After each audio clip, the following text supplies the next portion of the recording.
Hello students, chemistry का first chapter आपका matter in our surrounding चल रहा था, जिसका कंटेंट मैंने हाईलाइट कर दिया था। बेसिकली 6 कंटेंट्स हैं इसमें। सबसे पहला मैटर, क्या है मैटर, जिसका डेफिनेशन हमने क्लियर कर चुका था। और सेकेंड जो कंटेंट था particle nature of matter, matter जिस पार्टिकल से कंसिस्ट होते हैं उसका नेचर क्या है, क्या उसका करैक्टरिस्टिक्स है, इसको भी हमने क्लियर कर चुका था। और थर्ड पॉइंट जो कि हमारा स्टेट ऑफ मैटर है, इसको भी मैंने हाईलाइट किया था कि बेसिक स्टेट ऑफ मैटर जो है वो 3 है, सॉलिड, लिक्विड एंड गैस। लेकिन साथ ही साथ हायर क्लास में आपके पास 2 और स्टेट ऑफ मैटर्स हैं, प्लाज्मा एंड बोस-आइंस्टीन कंडेंसेट। इसको भी मैंने हाईलाइट कर दिया था। तो बेसिकली आपका इस स्टैंडर्ड में जो इवेल्युएटिव पार्ट है ये स्टेट ऑफ मैटर में, वो सॉलिड, लिक्विड और गैस है। ठीक है, ज़्यादा से ज़्यादा यही तीनों स्टेट ऑफ मैटर को हम लोग हाईलाइट करेंगे। बाकी ये एग्जामिनेशन पॉइंट ऑफ व्यू से नॉन इवेल्युएटिव है, एग्ज़ाम में इसका जिक्र नहीं किया जाता है। ठीक है, हालांकि मैं इसके बारे में भी बताऊंगा, लेकिन ज़्यादा से ज़्यादा जो है हम लोग को सॉलिड, लिक्विड और गैस को हाईलाइट करना है। ठीक है, तो इन तीनों state of matter, solid, liquid और गैस को समझने के लिए किस तरह के ये स्टेट ऑफ मैटर हैं, इस चीज़ को जानने के लिए हम लोग इसको बाय डिफरेंस, क्या तीनों में डिफरेंस है, उस चीज़ के आधार पर हम लोग इसको इवेलुएट करेंगे। ठीक है, तो आइए देखते हैं। 3 कॉलम हमने यहाँ पे ले लिया है, सॉलिड, लिक्विड एंड गैस। ठीक है, 1 बाय 1 इसके कैरेक्टरिस्टिक्स को हम लोग देखेंगे कि तीनों में क्या डिफरेंस है, सॉलिड का स्टेट कैसा होता है, लिक्विड स्टेट कैसा होता है और गैसेस स्टेट कैसा होता है ना। तो सबसे पहला जो पॉइंट है इसमें, सॉलिड फिक्स्ड शेप में होता है। ठीक है, किसी भी मैटर का जो सॉलिड स्टेट होगा उसका शेप बिल्कुल फिक्स होगा, है ना, वो चेंज नहीं होगा। एज एग्जांपल इस पेन को आप देख सकते हैं इन सॉलिड स्टेट, है ना, और इसका शेप भी जो है वो फिक्स है। ठीक है, बदल नहीं रहा है, जैसे का तैसे है। वही अगर 1 गिलास पानी अगर यहाँ पे हम किसी कंटेनर में या फर्श पे अगर हम डाल देते हैं तो बिल्कुल वो फ्लो हो जाता है।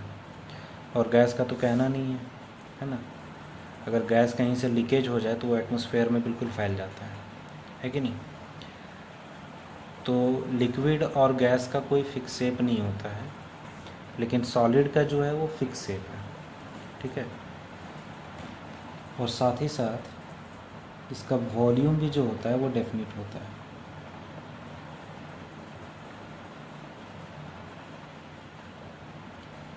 अकॉर्डिंग टू शेप, जिस हिसाब से शेप होगा उस हिसाब से उसका क्या होगा, वॉल्यूम होगा, डेफिनिट होगा, बदलेगा नहीं। ठीक है, लेकिन वही लिक्विड स्टेट की अगर हम लोग बात करें, सामने सामने ही मैं लिखते जा रहा हूँ। ठीक है, इसका शेप फिक्स्ड नहीं होता है, नॉट फिक्स्ड।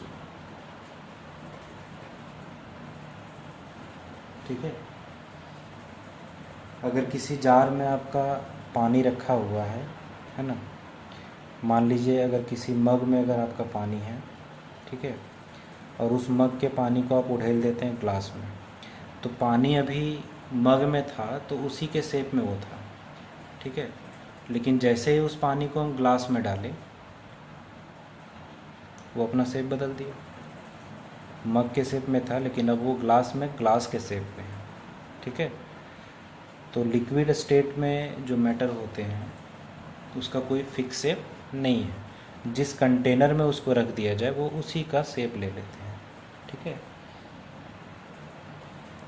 बट वॉल्यूम जो है उसका फिक्स होता है, but fixed volume.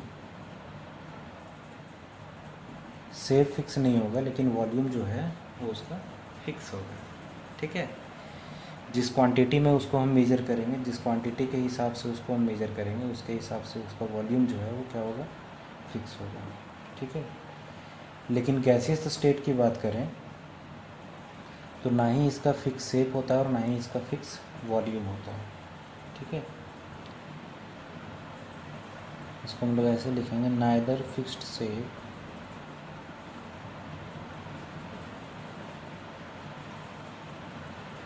Nor fixed volume, ठीक है। पहला डिफरेंस क्लियर हो गया है ना। State of matter having fixed shape and definite volume और fixed volume is said to be solid state. इसको ऐसे भी हम लोग डिफाइन कर सकते हैं कैरेक्टरिस्टिक्स के आधार पर, है ना। The state of matter having fixed shape and fixed volume is known as solid state, ठीक है। लाइक दैट लिक्विड को भी हम लोग वैसे ही डिफाइन कर सकते हैं, the state of matter having fixed volume but not fixed shape, ठीक है। तो डेफिनेशन भी है, यहाँ से हम लोग कैरेक्टरिस्टिक्स के आधार पर क्लियर कर सकते हैं अगर आपको सॉलिड स्टेट के बारे में कहा जाए पर्टिकुलरली, या लिक्विड स्टेट के बारे में कहा जाए, है ना। तो पहला डिफरेंस आपको क्लियर हो गया, ठीक है। सेकेंड डिफरेंस हम लोग देखते हैं।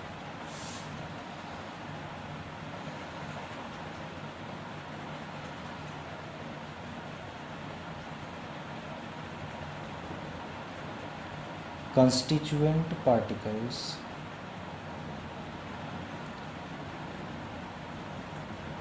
are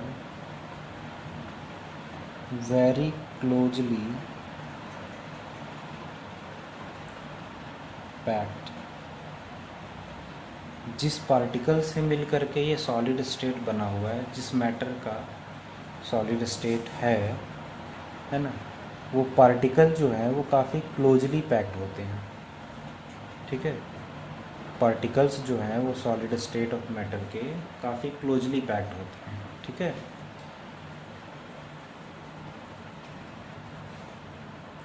लेकिन यही अगर इसका बात करें हम तो सॉलिड की अपेक्षा ये लेस क्लोजली पैक्ड होते हैं, ठीक है। तो इसको हम लोग ऐसे लिख देंगे, constituent particles are less closely packed। Compare हो रहा है ना, सॉलिड की अपेक्षा इसमें जो है वो पार्टिकल्स लेस क्लोजली पैक्ड होते हैं, है ना।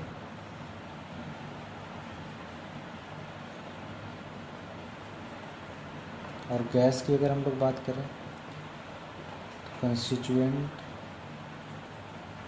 पार्टिकल्स आर फ्री, है ना, क्लोजली पैक्ड ही नहीं होते, वो काफ़ी दूर दूर में होते हैं, ठीक है।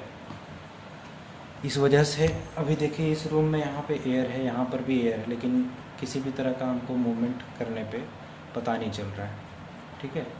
लेकिन यही अगर यहाँ पे हम पेन रख दें और यहाँ से अगर मूव करना चाहें तो ये इसको स्टॉप कर दे रहा है, क्योंकि इसके पार्टिकल जो है वो क्लोजली पैक्ड हैं, लेकिन यहाँ पे जो एयर है उसके पार्टिकल क्लोजली पैक्ड नहीं, बिल्कुल फ्री है ना। तो constituent particles are free to move about, कहीं भी मूव करने के लिए इसके पार्टिकल्स फ्री हैं, क्लियर।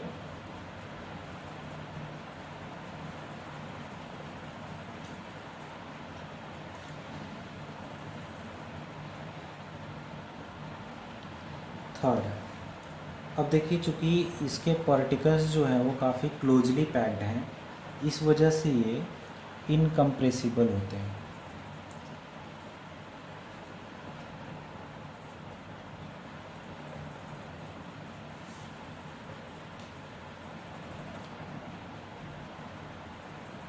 इनकम्प्रेसिबल मीन्स इसको दबाया नहीं जा सकता। इस पेन को आप दबा के देखिए, दबता है क्या? नहीं दबेगा, क्योंकि ये सॉलिड स्टेट में और इसके पार्टिकल्स जो है वो काफ़ी क्लोजली पैक्ड है, ठीक है। कुछ सॉलिड्स होते हैं, है ना, जिसको दबाया जा सकता है, ठीक है, लेकिन मोस्टली जो सॉलिड स्टेट ऑफ मैटर है उसके पार्टिकल्स जो है वो काफ़ी क्लोजली पैक्ड होते हैं और इस वजह से वो इनकम्प्रेसिबल होते हैं, ठीक है। उनको दबाया नहीं जा सकता है, ठीक है, कंप्रेस नहीं किया जा सकता है। इसमें क्या है, ऑलमोस्ट कंप्रेसिबल, लगभग उसको हम कंप्रेस कर सकते हैं, ठीक है। अगर किसी चीज़ में मान लीजिए प्लास्टिक के किसी जार में अगर हम लिक्विड थिंग को अगर हम भर देते हैं तो उसको चाहे तो हम उसको दबा सकते हैं, नहीं वो कंप्रेस हो सकता है कि नहीं। लेकिन वही अगर गैस की बात करें तो ये हाईली कंप्रेसिबल है,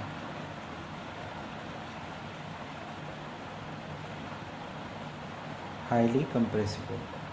इतना कंप्रेसिबल है कि एयर से हम लोग गैस को सेपरेट करके उसको टैंक वगैरह में भी भर देते हैं, है कि नहीं। कंप्रेस करके भरा जाता है ना टंकी वगैरह में, जैसे आप कुकिंग गैस का यूज़ करते होंगे घर में, ठीक है। तो वो गैस जो है वो कंप्रेस किया हुआ है ना, उसको दबा करके जो है वो कंप्रेस करके टैंक में भर दिया गया है और उसको फिर हम लोग यूटिलाइज़ कर रहे हैं, ठीक है। तो काफ़ी हाईली कंप्रेसिबल है। ये सॉलिड हमारा इनकम्प्रेसिबल होगा, ये ऑलमोस्ट कंप्रेसिबल, लगभग ये कंप्रेसिबल होता है, ठीक है।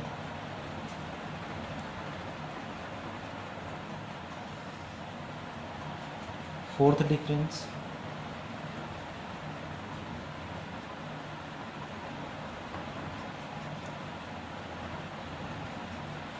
Inter particle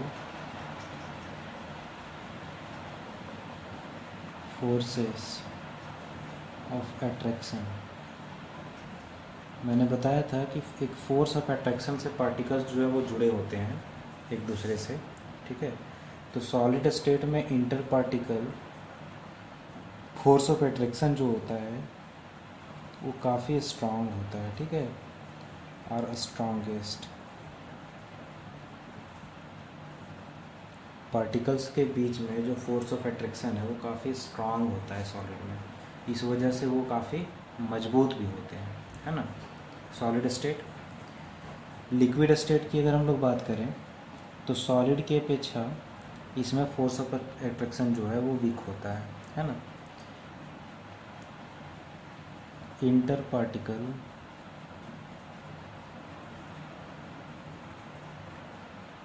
forces of attraction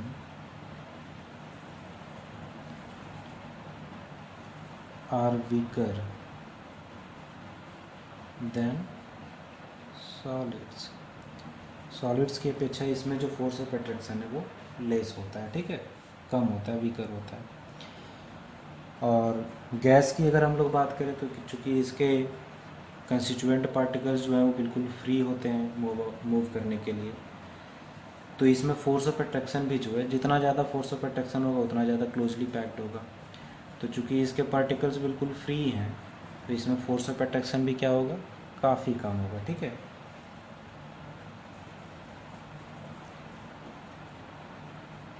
inter particle forces of attraction are weakest, ठीक है।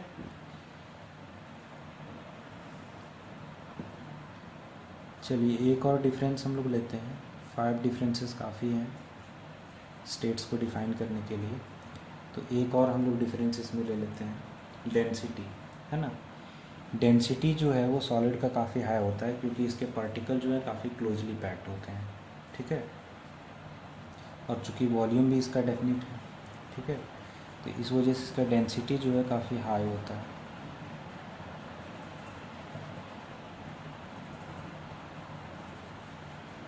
पार्टिकल्स जितने जिसके क्लोजली पैक्ड होंगे उतना ही उसका डेंसिटी हाई होगा, ठीक है।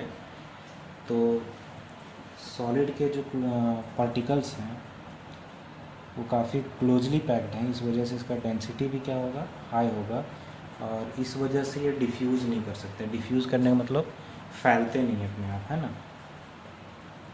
And do not diffuse.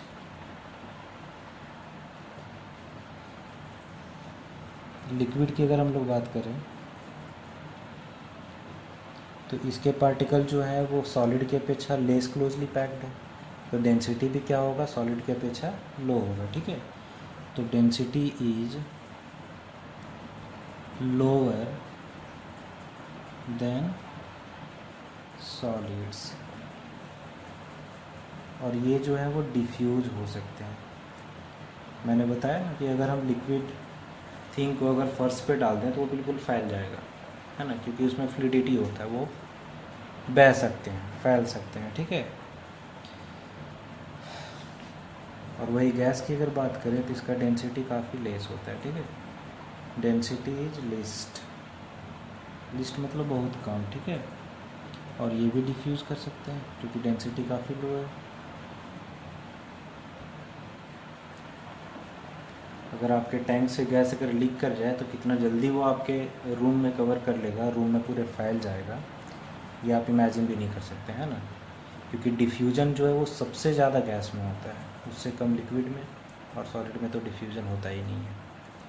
Clear? ये आपका तीनों स्टेट ऑफ मैटर क्लियर हो गया, है ना, डिफरेंस के द्वारा।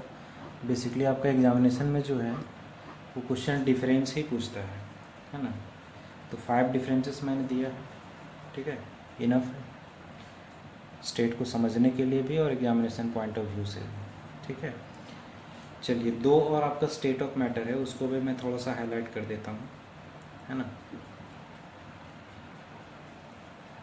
4th स्टेट ऑफ मैटर जो हमारा है, 3 स्टेट ऑफ मैटर तो हम लोग पढ़ लिए, सॉलिड, लिक्विड एंड गैस, और 4th स्टेट ऑफ मैटर जो कि हमारा नॉन इवेल्युएटिव है, and also 5th state of matter, उसके बारे में भी कुछ कुछ हम लोग जान लेते हैं। तो 4th स्टेट हमारा जो है वो प्लाज्मा है। ठीक है, प्लाज्मा क्या होता है, प्लाज्मा सिंपली होता है आयोनाइज्ड गैस। आयोनाइज्ड मतलब क्या, वैसा गैस जिस पे आयन्स हो, चाहे वो कैटायन हो या एनायन हो, मीन्स पॉजिटिव और नेगेटिव, है ना, वैसे गैस, ओनली गैस। ठीक है, सिर्फ वैसे गैस जो आयोनाइज्ड हो, मीन्स उस पर या तो पॉजिटिव या फिर नेगेटिव आयन प्रेजेंट होते हो, है ना। एक सिंपल सा एग्जांपल आपका H+ आयन, है ना, जैसे वाटर है, और वाटर में जब हम लोग इलेक्ट्रिसिटी पास कर दें तो ये H+ आयन में टूट जाता है, H+ आयन और OH- आयन में। तो ये H+ आयन हाइड्रोजन एक गैस है और उस पर पॉजिटिव आयन है।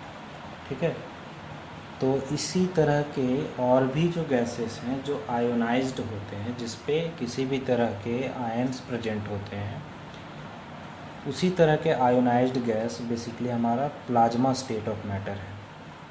ठीक है, एक नेचुरल आपको मैं बताता हूँ एग्जांपल, जो आपका सन है ना, तो सन में जो, सन के बारे में आप लोग कुछ कुछ पढ़े होंगे कि वो हॉट गैसेस का एक बॉल है ना, हॉट गैसेस का एक गोला है वो। ठीक है, तो वहाँ पे जो हॉट गैसेस हैं, वो हॉट गैसेस कौन है, तो यही ionised gas, basically hydrogen and helium, जो लाइटेस्ट गैस है, जो सबसे हल्के गैसेस हैं, उसी का वो एक गोला है। और सिंपली हम लोग कहें तो वहाँ पे जो सन में जो ionised gas means hydrogen helium gases का जो स्टेट है, प्लाज्मा स्टेट होता है। ठीक है, तो इसको हम लिखना चाहें तो ऐसे लिख सकते हैं, प्लाज्मा जो होता है वो आयोनाइज्ड गैस होता है। Plasma is an ionised gas, means ionised gas के ही स्टेट को हम लोग क्या कहते हैं, प्लाज्मा स्टेट। सिंपल सा क्लियर है। ठीक है, अच्छा, प्लाज्मा के बारे में अगर हम लोग कहें तो प्लाज्मा जो है वो very good conductor of electricity होता है, क्योंकि ये आयन्स हैं, आयोनाइज्ड गैस हैं, तो आयन्स हैं मीन्स उसमें इलेक्ट्रिसिटी तो कंडक्ट होगा ही होगा। और ये प्लाज्मा जो है काफ़ी गुड कंडक्टर ऑफ इलेक्ट्रिसिटी है ना, और मैग्नेटिक फील्ड के द्वारा ये अफेक्ट हो सकते हैं, ठीक है। तो plasma is a very good conductor of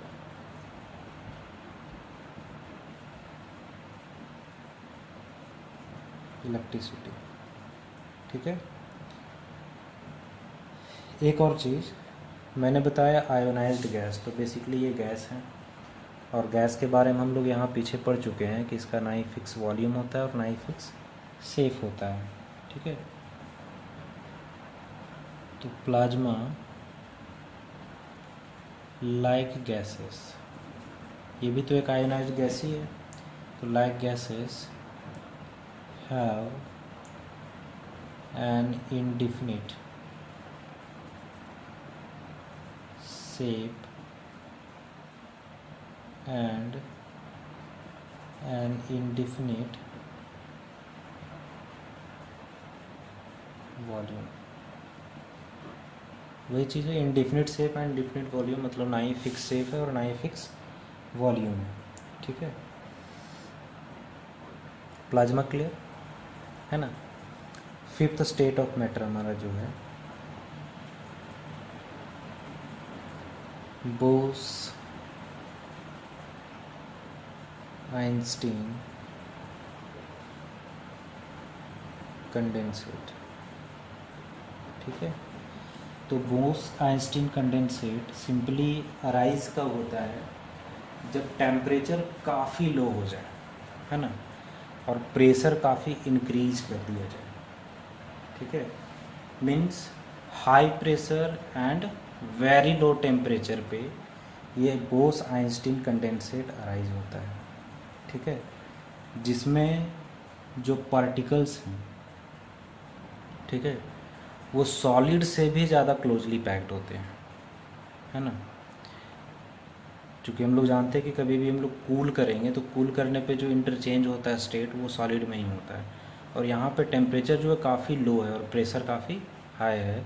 तो इस कंडीशन में जो है ये स्टेट ऐसा आ जाता है जिसमें उसके पार्टिकल्स जो हैं वो सॉलिड से भी ज़्यादा क्लोजली पैक्ड हो जाते हैं, ठीक है।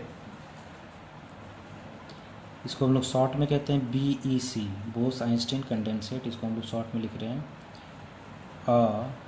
BEC। ये कभी कभी आप लोग को शॉर्ट में भी लिखा हुआ मिल सकता है कहीं, ठीक है। तो BEC बोस आइंस्टीन कंडेंसेट, जो कि आपका फिफ्थ स्टेट ऑफ मैटर है, is a state of matter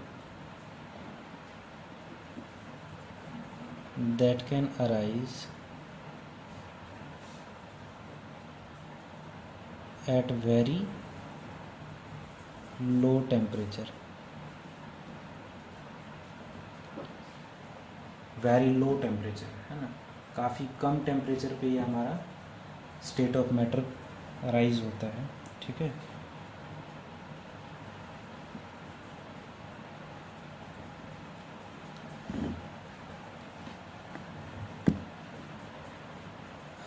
और बेसिकली हम लोग कहें तो ये जो हमारा Bose Einstein condensate state of matter है, ये हमेशा मॉलिक्यूलर फॉर्म में ही रहता है, मॉलिक्यूल्स में होता है ना, जिसमें पार्टिकल्स जो हैं वो सॉलिड की अपेक्षा और भी ज़्यादा क्लोजर पैक्ड होते हैं, ठीक है।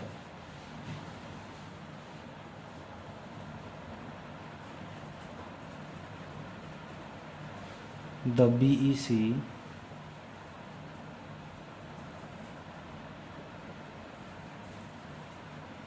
is all about molecules, है ना। ये पूरे के पूरे मॉलिक्यूल्स ही होते हैं, and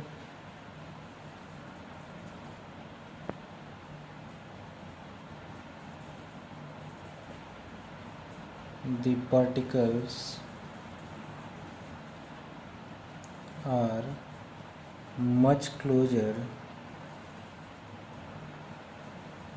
than the particles of solids, solids की अपेक्षा इसके पार्टिकल और भी ज़्यादा क्लोजली पैक्ड होते हैं।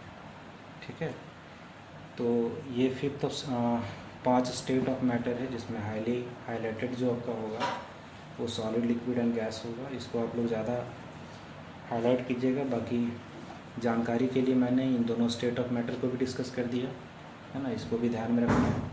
ठीक है, आगे हम लोग जो हमारा